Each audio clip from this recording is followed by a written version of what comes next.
இந்த படத்தை பொறுத்த வரைக்கும் ஹேட்ரிக்னு சொல்லுவாங்க இல்லையா, அந்த மாதிரி தொடர்ந்து வெற்றி பெற நாயகனாக திகழ்கிறார் பிரதீப் ரங்கநாதன். ஆளு நோஞ்சாம இருந்தாலும் நடிப்பு சூப்பர். அப்படி பார்க்குறது இப்படி பார்க்குறது, அந்த கண்ணை விழிச்சு பார்த்தா அப்படியே கண்ணு வெளியே வந்துருமா திடீர்னு ஒரு வில்லன் நாமாரு பாருங்க, நமக்கே ஒரு அதிர்ச்சியாக இருக்கும். ஒரு குழந்தை உள்ளத்துக்கு உள்ள இப்படி ஒரு வில்லத்திரமா அப்படின்னு பிரதீப் ரங்கநாதனுக்கு பொருத்தமான ஒரு கதையை கொண்டு வந்திருக்காரு. எந்த இடத்துலையும் போர் அடிக்கலைங்க.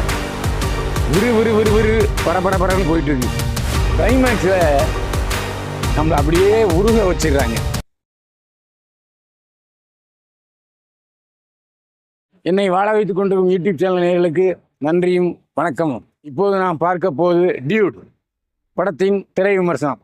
டியூட் படத்தில் பிரதீப் ரங்கநாதன், மமிதா பைஜு, சரத்குமார், ரோகிணி மற்றும் பலர் நடித்திருக்கிறார்கள். பொம்மி ஒளிப்பதிவு செய்திருக்கிறார் சாய் அபயங்கர். இந்த படத்தின் மூலம் இசையமைப்பாளராக அறிமுகமாயிருக்கிறார். கதை, திரைக்கதை, வசனம் எழுதி இயக்கியிருக்கிறார் கீர்த்தீஸ்வரன்.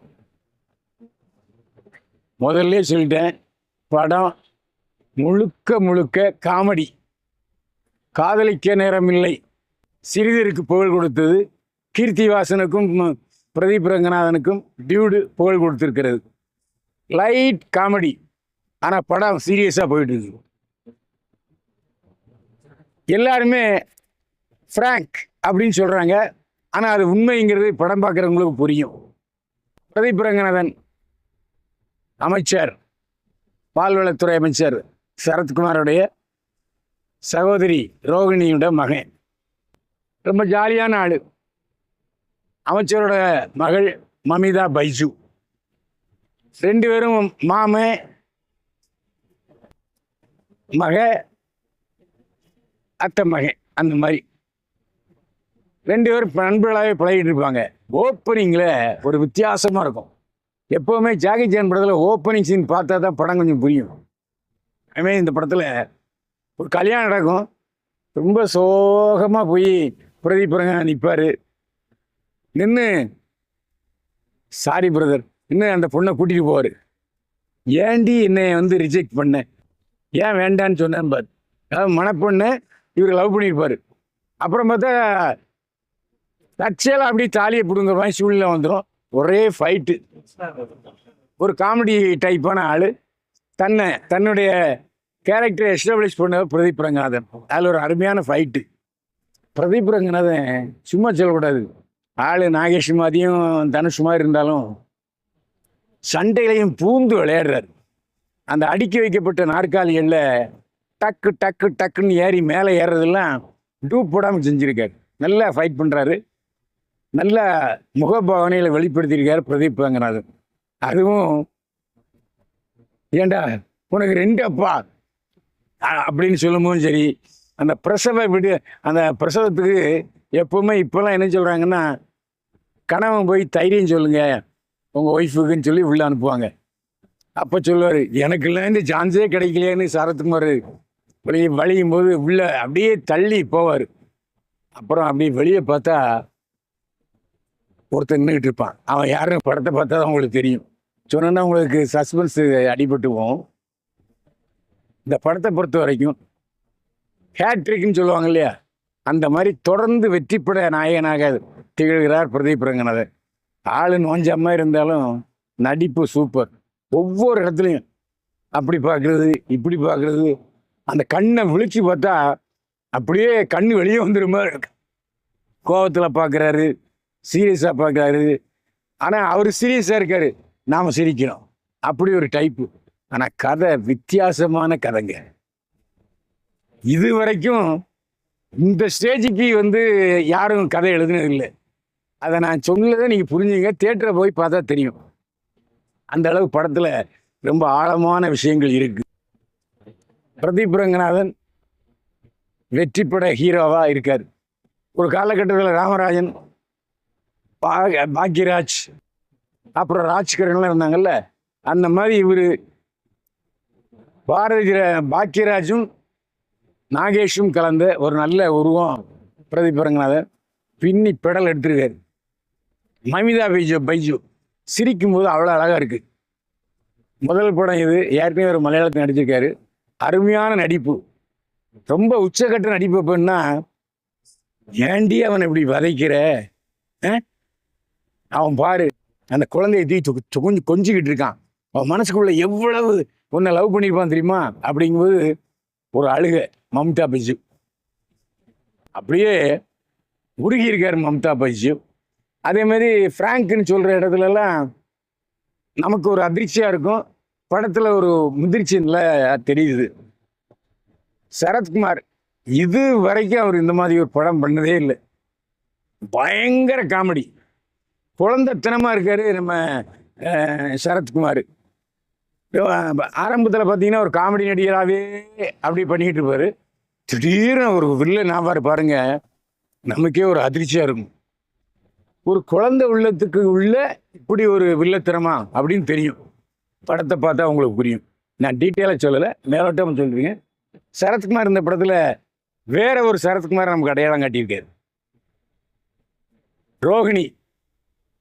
ரோகிணிக்கு சரத்குமாரை பற்றி ரகசியம் தெரியும். அதனால் சரத்குமார்கிட்ட பேசாமே இருப்பாங்க. ஆனால் மருமகன் நல்லவ, யார், மமிதா பைஜு. அதனால் திருமணத்தை சம்மதிப்பாங்க. ரோகிணியும் குறிப்பிடத்தக்க நடிப்பை வெளிப்படுத்தி இருக்கிறாரு. சில நடிகர்கள் படத்தை பார்க்கும்போது ஏன் ஒரே கதையை தேர்ந்தெடுக்கிறாங்க அப்படின்னு நமக்கு எரிச்சல் வரும். இந்த ஆக்ஷன் படம், பொழுதுபோக்கு படம் பூரா அப்படி தான் ஒரு மாயை உருவாக்கியிருக்கு.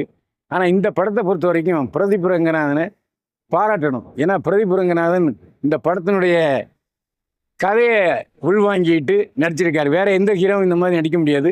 ஏன்னா ஒரு விவகாரமான கதைன்னு ஏற்கனவே உங்கள்கிட்ட சொல்லியிருக்கேன். படம் பிரமாதமாக இருக்குது, அதில் எந்த சந்தேகம் இல்லை. பிரதீப் ரங்கநாதன் அட்டகாசமாக நடிச்சிருக்கார், அதை நம்ம சொல்லியே ஆகணும். ஏன்னா அவர் கதையை தேர்ந்தெடுக்கிறதுல கொஞ்சம் கில்லாடியாக இருக்காரு. ஏன்னா கதை 50%, அவருடைய நடிப்பு 50%ன்னு பிரதீப் ரங்கநாதன் ரேஷியோ போட்டு பண்ணியிருக்காரு. நல்லா இருக்குது படம், கலகலன்னு இருக்கு. டிராவிட்னு ஒருத்தர் நடிச்சிருக்காரு. இப்படி தான் எப்போ பார்த்தாலும் பல்ல காமிக்கிறாரு, வந்து போகிறாரு, கொஞ்சம் கிச்சு கிச்சு மூட்டுறாரு. சிரிப்பு மூட்டுறாருன்னு சொல்ல மாட்டேன், கிச்சு கிச்சு மூட்டுறாரு. ஆங்காங்கே படத்தில் சில வசனம் போது நம்ம சிரிக்கிறோம். அந்த மாதிரி சிரிப்பு தூவல் அங்கங்கே இருக்குது, அதில் எந்த சந்தேகமே இல்லை. நடித்தவங்க எல்லாருமே நல்லா நடிச்சிருக்காங்க.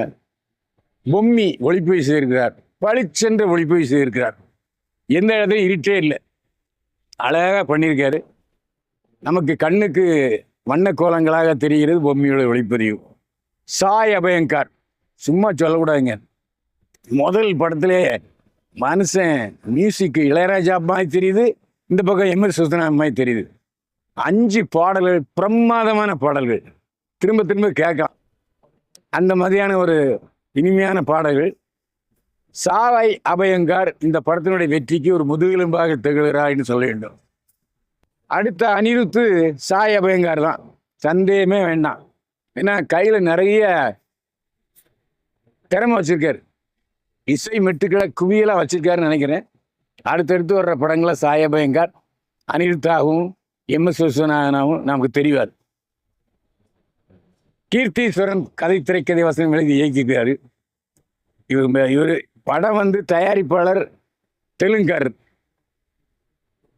ஆனால் இவர் தெலுங்காரனா இல்லையான்னு நமக்கு தெரியாது. இவரும் கொஞ்சம் நல்ல, அதாவது பிரதீப் ரங்கநாதனுக்கு பொருத்தமான ஒரு கதையை கொண்டு வந்திருக்காரு. எந்த இடத்துலையும் போராட்டிக்கலைங்க, விறு பரபரன்னு போயிட்டு இருக்கு. கிளைமேக்ஸில் நம்மளை அப்படியே உருக வச்சிடுறாங்க. படம் இந்த கதை வந்து நான் ஏற்கனவே சொன்ன மாதிரி கொஞ்சம் விவகாரமான கதை. விவகாரம்னா உங்களுக்கு புரியும். அந்த விவகாரத்தை நான் வெளியே சொல்லிட்டோம்னு வச்சுங்க, அது டேரக்டரே ஃபீல் பண்ணுவார். அதனால் நீங்கள் கதை, நீங்கள் படம் பார்க்க போகும்போது கதை சொல்லக்கூடாது. அந்த அடிப்படையில் அந்த படம் முடிஞ்சு வரும்போது எல்லாருமே காதல், திருமணம் இந்த 2 பற்றிய வித்தியாசத்தை தெரிஞ்சுக்கிட்டு கனத்த இதயத்தோடு வர்றோம். 2வது முறை கண்டிப்பாக பார்க்கலாம்.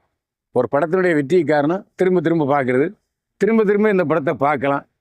நல்ல படம். தீபாவளிக்கு வந்த படங்களில் கலகலப்பான படம் டியூடு. தியேட்டரில் போய் பாருங்கள், நான் சொன்னது உண்மைன்னு உங்களுக்கு புரியும். இந்த படத்தில் கேஜிஎஃப் படத்தில் நடித்த குண்டு வில்லன் ஒருத்தர் நடித்து வர்றாரு. அவர் வர்ற நேரம்லாம் காமெடியாக இருக்குது. சரத்குமாரோட இன்ட்ரடக்ஷனும் பிரமாதமாக இருக்கும்.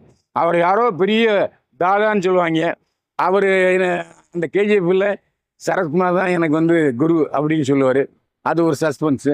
அப்புறம் இந்த படத்தில் நான் ஒரு கேரக்டர் சொல்லாமல் விட்டுருக்கேன். அந்த கேரக்டர் ஹீரோ மாதிரியே இருக்கும்.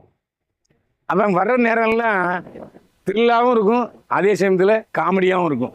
அவனும் காமெடி பண்ணுறான். ஏன்னா இந்த படத்தில் அந்த கேரக்டர் யார், இந்த கதை என்னன்னு சொன்னோம்னா இவ்வளோ தானா அப்படிங்கிற மாதிரி இருக்கும். அதனால் கதை ரொம்ப விறுவிறுப்பாகவும் பரபரப்பாகவும் போகுது. இன்டர்வல் பிளாக்கில் எந்திரிச்சு வரும்போது அப்படியே ஒரு 10 நிமிஷம் உட்காந்துட்டு தான் வர முடியும். அப்படி ஒரு இன்டர்வல் பிளாக்கு, அதிர்ச்சி தரும் பிளாக்கு. படம் டியூடு. கலகலப்போ கலகலப்பு, சிரிப்போ சிரிப்பு, விவகாரமான படம். மீண்டும் சந்திப்போம். வாழ்க வளமுடன்.